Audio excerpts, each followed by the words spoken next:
यहाँ इस बात पर ध्यान देना होगा कि दो शब्द आए हैं शीर्षक में मुख्य तौर से, अभिवादन और लाभ। अभिवादन की चर्चा पिछले एपिसोड में थोड़ा की गई थी। अभिवादन का अर्थ होता है प्रसन्न करना। वास्तव में अभिवादन अध्यात्म विज्ञान का एक ऐसा महाशब्द है जिसकी पूर्ण व्याख्या नहीं की जा सकती, क्योंकि यह भाव को व्यक्त करने का संपूर्ण माध्यम है जो वास्तव में असंभव है, जैसे भगवान को जानना असंभव है। लेकिन अभिवादन के जो तरीके संसार में आते हैं उसमें खास तौर पर प्रणाम करना है, स्वागत करना है, ढंग से विदा करना है, मंदिरों में प्रार्थना करना है, मस्जिदों में नमाज पढ़ते हैं या किसी को प्रशस्ति पत्र देते हैं और तमाम बातें अभिवादन के तौर पर प्रचलन में आती हैं। सवाल ये उठता है कि इनसे लाभ क्या होता है। पिछले एपिसोड में ये बात बताई गई थी कि अभिवादन एक ऐसा विनिवेश है जो असीमित लाभ देता है। यहाँ 4 मुख्य लाभों की चर्चा हम मुख्य तौर पर करेंगे। संस्कृत में एक सूक्ति आती है, अभिवादन शीलस्य वर्धन्ते आयुर्विद्या यशो बलम। अभिवादनशील व्यक्ति की 4 चीज़ें आपसे आप बढ़ जाती हैं। आयु बढ़ जाती है, विद्या बढ़ जाती है, यश बढ़ जाता है और बल बढ़ जाता है। आयु बढ़ने के कई उदाहरण हमारे पुराणों में आते हैं। एक उदाहरण मार्कंडेय ऋषि का है, जिनको मात्र 12 साल की उम्र मिली थी। उस लड़के को अभिवादन करना सिखा दिया था उसके पिता ने।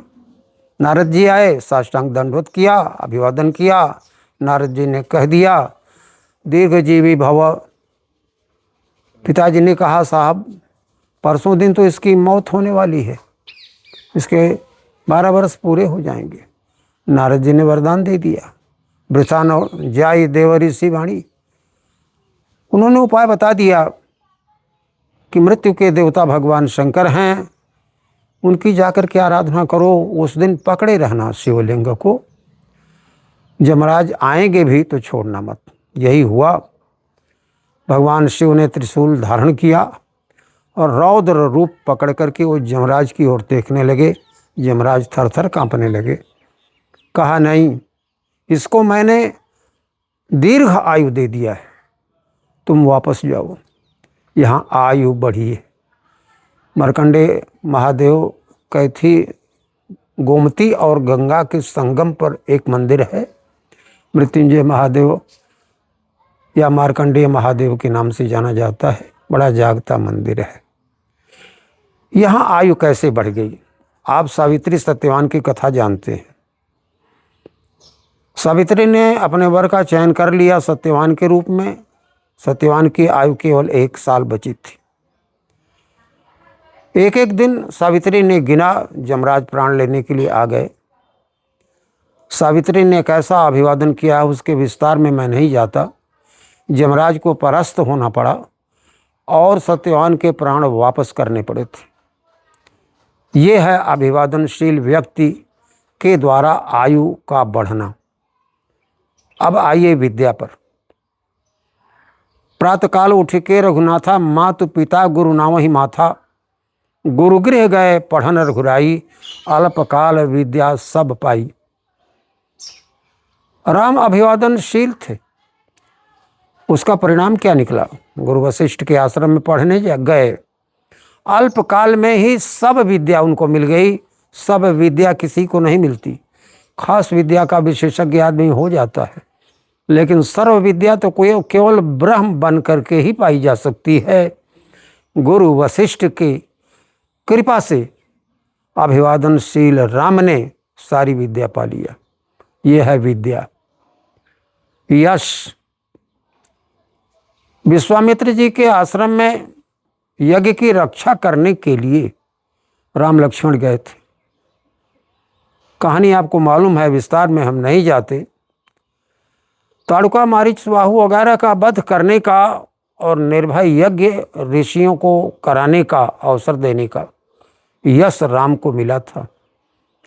ये विशेषता राम और लक्ष्मण के अभिवादनशीलता से मिली थी, जो गुरु विश्वामित्र ने उनको दिया था। उनका यश फैला, भगवान के रूप में आज पूजे जाते हैं।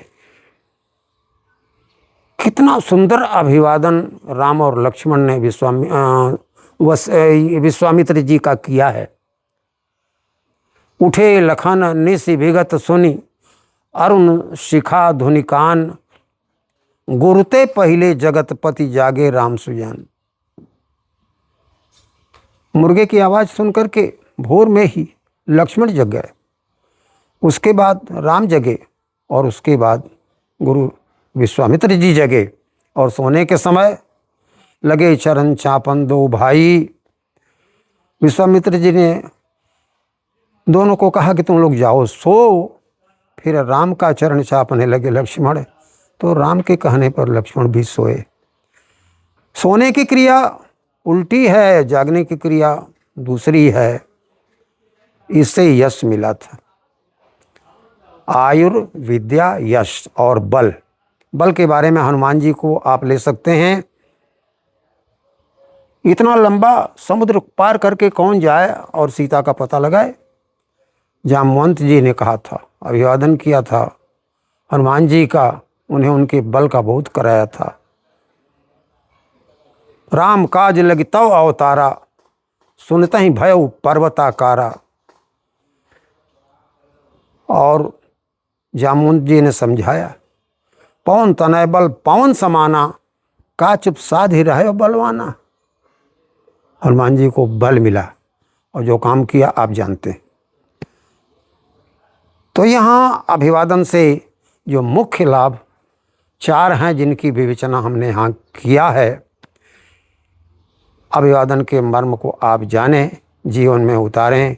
बस इतना ही। अस्तु। जय जगत।